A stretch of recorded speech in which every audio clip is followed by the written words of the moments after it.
warahmatullahi wabarakatuh. Salam sehat. Pada video sinematografi kali ini kami akan mengenalkan tentang pengaruh daripada pencabutan gigi terhadap pengucapan huruf-huruf, terutama huruf hijaiyah pada pembacaan lafaz Quran. Di sini dijelaskan tentang bahwa gigi mempunyai pengaruh yang sangat penting pada organ-organ artikulasi. Pada pengucapan terutama huruf-huruf hijaiyah, gigi depan berpengaruh terhadap pengucapan huruf ta, tha, ja. Sedangkan pada gigi belakang itu berpengaruh terhadap pengucapan huruf shod, dot. Untuk lebih jelasnya tentang apa-apa saja yang dapat menyebabkan tidak baiknya pengucapan huruf-huruf hijaiyah itu pada pengucapan lafaz Quran dapat dijelaskan pada video sinematografi pada kali ini. Halo, selamat datang di video edukasi kali ini mengenai kehilangan gigi terhadap pengucapan huruf di Al-Quran. Pertama, kita bahas dulu ya tentang gigi dan mulut. Kesehatan gigi dan mulut merupakan penunjang tercapainya kesehatan tubuh yang mempengaruhi kualitas hidup dan produktivitas seseorang. Gigi berfungsi untuk fungsional dan estetik sehingga harus bertahan selama mungkin di dalam rongga mulut.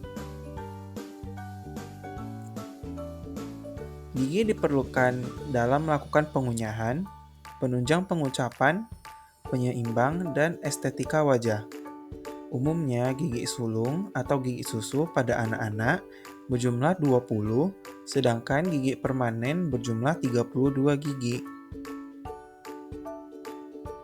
Nah, untuk struktur gigi itu terdiri dari mahkota dan akar. Mahkota sendiri terbagi menjadi 3 bagian, yaitu yang pertama enamel, bagian paling luar dari gigi dan merupakan bagian yang paling keras.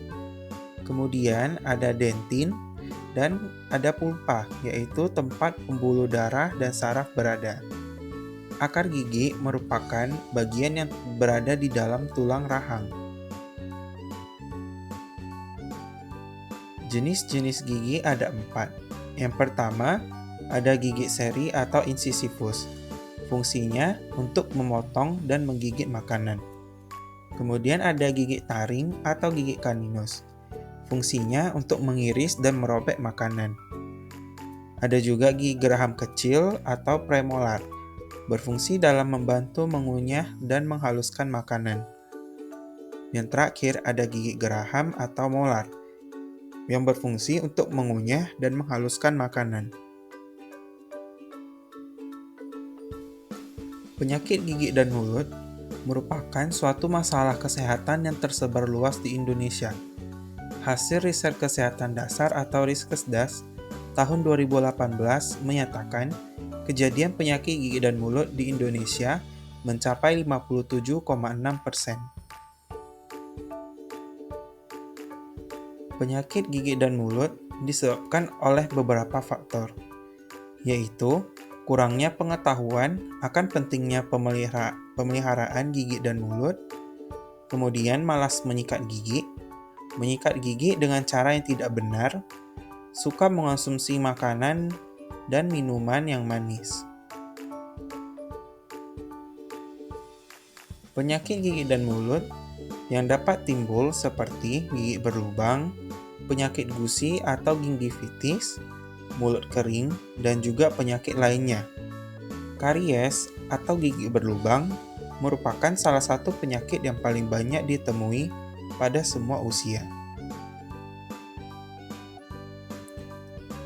Karies gigi adalah penyakit infeksi yang ditandai dengan proses demineralisasi sehingga dapat merusak jaringan keras gigi.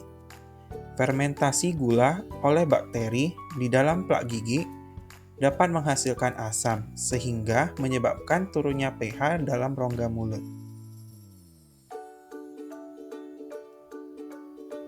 Masalah kesehatan gigi dan mulut perlu mendapatkan perhatian khusus, seperti dengan melakukan upaya peningkatan pencegahan dan perawatan gigi oleh tenaga kesehatan gigi. Salah satu tindakan perawatan yang dapat dilakukan untuk mengatasi penyakit gigi dan mulut adalah dengan pencabutan gigi. Pencabutan gigi adalah tindakan mengeluarkan gigi dari soketnya karena suatu indikasi medis. Pencabutan gigi menjadi pilihan terakhir dalam perawatan gigi apabila gigi sudah tidak dapat dipertahankan di dalam rongga mulut.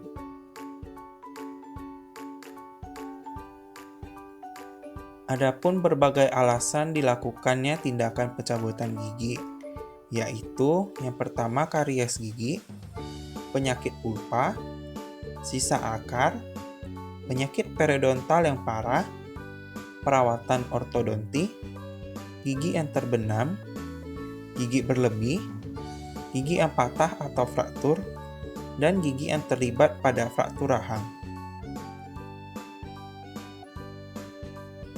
Setelah dilakukan pencabutan, timbul masalah lainnya, yaitu kehilangan gigi di dalam rongga mulut.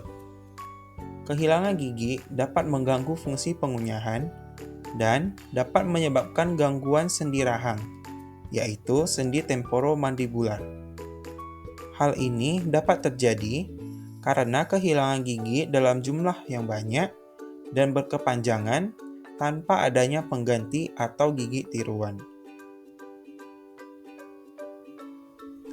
Dampak kehilangan gigi dapat menyebabkan estetika wajah berubah, mengurangi kenyamanan makan dan makanan yang dikonsumsi juga terbatas, gigi di sebelah akan bergeser ke tempat yang kosong, dan gigi antagonisnya akan turun. Kemudian terjadi gangguan pengunyahan, gangguan berbicara, gangguan pada sendi rahang, dan mempengaruhi struktur mukosa rongga mulut dan jaringan tulang serta otot wajah. Gigi dalam pengucapan huruf Al-Quran. Ketika hal ini terjadi, udara akan mengalir dari kedua sisi lidah menghasilkan suara yang tepat. Jadi, sekali lagi, ujung lidah menyentuh ujung gigi depan atas. Ini adalah langkah yang sangat penting. Sangat penting bagi Anda untuk merasakan tepi gigi atas pada ujung lidah Anda. Harus terlihat seperti ini. Lidah tidak menonjol keluar dan juga tidak berada di belakang gigi atas. Dengan kata lain, ujung lidah menyentuh gigi atas dan memastikan gerakan ini benar dengan sangat krusial dasar untuk menyelesaikan seluruh pelajaran ini. Jadi pastikan Anda melakukannya dengan benar. Seperti pada gambar, terlihat bahwa lidah berada di tepi gigi seri atas dengan mengucapkan huruf sa, asa, asa, asa. Terasa keluar angin. Seperti pada contoh samud, saro, ghais, masala. Selanjutnya pengucapan huruf ro dengan benar. Dua organ akan bersentuhan satu sama lain, yaitu ujung lidah dan tonjolan tulang alveolar. Kita fokus pada bagian depan lidah dan menyelami lebih dahulu memahami bagaimana tepatnya kontak ini terjadi antara ujung lidah dan tonjolan tulang alveolar. Sehingga terucaplah huruf ro. Pengucapan huruf to, ujung lidah menyentuh dan menekan tonjolan tulang alveolar. Jadi ujung lidah berada di depan atas tanpa ruang untuk udara yang melewati. Kedua bagian ujung lidah diangkat yang merupakan komponen utama dalam menghasilkan bunyi to dengan benar. Karena bunyi ini merupakan bunyi yang berat dan juga bunyi yang diucapkan dengan mulut yang penuh. Alto, alto, alto, alto, al-talib, al-matlub, muhit. Untuk mengucapkan huruf do, seluruh tepi lidah akan bersentuhan dengan langit-langit mulut. Tetapi perhatikan hal yang sangat penting, hanya kedua sisi lidah yang menekan. Sementara tepi depan hanya bersentuhan tanpa memberi tekanan. Ketika lidah berada dalam posisi ini, bentuknya mirip sendok. Jadi lidah Anda harus terlihat seperti sendok saat berada dalam posisi ini. Tepi-tepinya terangkat dan menekan langit-langit mulut. Sedangkan tepi lidah yang bersentuhan dan kemudian tidak tertekan sama sekali. Hal ini menciptakan ruang atau celah di mana udara terjebak di dalamnya. Dan kemudian langkah kedua adalah menggeser lidah sedikit ke depan hingga ujung depan lidah yang kemudian terisi udara lebih banyak, membangun tekanan yang menghasilkan suara yang lebih keras dan jelas. Jadi bentuk lidah seperti sendok dan tekanan sisi-sisinya ke langit-langit mulut. Sementara ujung depan hanya menyentuh. Kemudian geser lidah ke depan, perhatikan bagaimana ruang di dalam lidah melebar saat digeser ke depan, menciptakan tekanan yang menghasilkan udara. Jadi bagaimana? Anda tahu jika melakukan dengan benar? Nah, jika Anda mengucapkan kata tersebut dengan benar dalam sebuah kata, yaitu do, eldo, eldo, eldo, fadlu, yadrib, afaltum. Jadi, saat mengucapkan huruf do, akan adanya tekanan pada tepi-tepi lidah sehingga rongga udara terasa keluar pada bagian tersebut. Apalagi saat mengucapkan huruf do sukun, maka akan terasa adanya angin. Fadlu yadrib. Solusi kehilangan gigi dapat kita lakukan dengan menggunakan gigi tiruan. Fungsi dari gigi tiruan yang pertama, mencegah migrasi gigi atau gigi berpindah. Kemudian pemulihan fungsi estetik, peningkatan fungsi bicara, perbaikan dan peningkatan fungsi pengunyahan, mempertahankan jaringan mulut yang masih tersisa dengan menggunakan gigi tiruan, dan mengurangi efek yang timbul karena hilangnya gigi.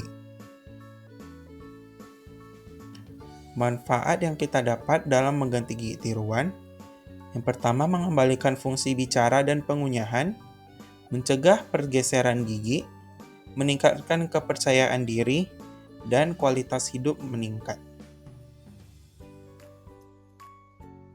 Kemudian jenis-jenis gigi tiruan. Jenis-jenis gigi tiruan ada dua. Yang pertama gigi tiruan lepasan dan gigi tiruan cekat. Gigi tiruan lepasan dibagi menjadi dua, yaitu gigi tiruan sebagian lepasan dan gigi tiruan lengkap. Gigi tiruan sebagian lepasan memiliki dua pembagian. Yang pertama yang ada akrilik dan juga kerangka logam. Sementara untuk gigi tiruan cekat terbagi menjadi tiga, yaitu implant, crown, dan bridge. Nah, setelah penjelasan tadi, segera gantikan gigi kamu ya yang sudah dicabut dengan gigi palsu ke dokter gigi ya, biar kamu bisa tetap tampil percaya diri dan juga tidak mengganggu rongga mulut kamu. Untuk informasi tambahannya, rajin sikat gigi 2 kali sehari, pagi setelah sarapan dan malam sebelum tidur.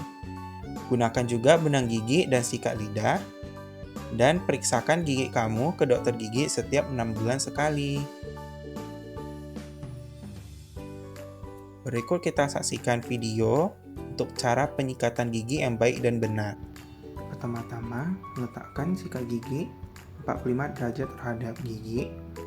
Kemudian lakukan penyikatan secara pendek-pendek sebanyak 10-20 kali dan diakhiri dengan usapan menjauhi gusi. Kemudian sikat seluruh permukaan dari bagian belakang sebelah kanan, bagian depan, kemudian ke bagian belakang sebelah kiri. Sikat secara perlahan sebanyak 10-20 kali dan diakhiri dengan usapan menjauhi gusi. Sikat juga pada bagian luar, pada rahang bawah, sebagian belakang kanan, bagian depan, dan juga bagian belakang kiri.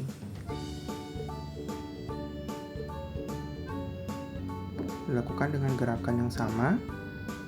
Kemudian sikat bagian dalam pada rahang atas, Dengan teknik yang sama, sikat gigi dimulai dari bagian dalam sebelah kanan, bagian depan bisa ditambahkan dengan gerakan vertikal, dan bagian belakang kiri.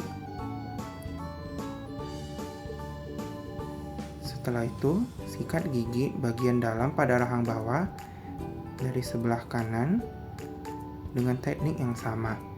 Untuk bagian dalam pada gigi depan bisa dilakukan dengan penyikatan secara vertikal.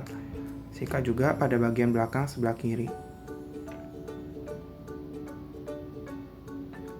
Setelah itu, sikat pada bagian pengunyahan dimulai dari rahang atas dengan gerakan pendek-pendek tanpa tekanan dan sikat seluruh permukaan dari bagian belakang kanan ke depan dan bagian belakang kiri.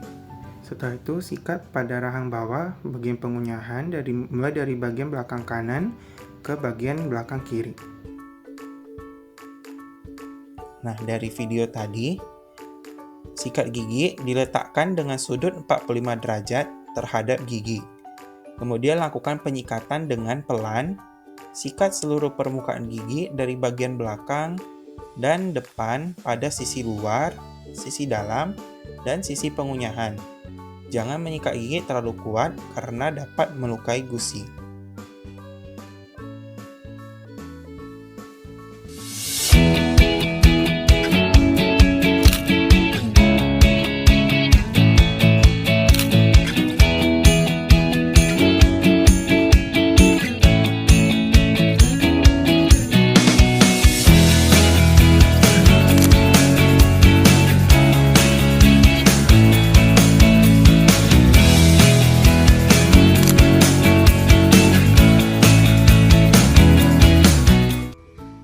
Demikianlah video edukasi yang kami jelaskan kali ini tentang peran daripada gigi dalam menjadi salah satu bagian dari organ artikulasi untuk pengucapan huruf-huruf hijaiyah.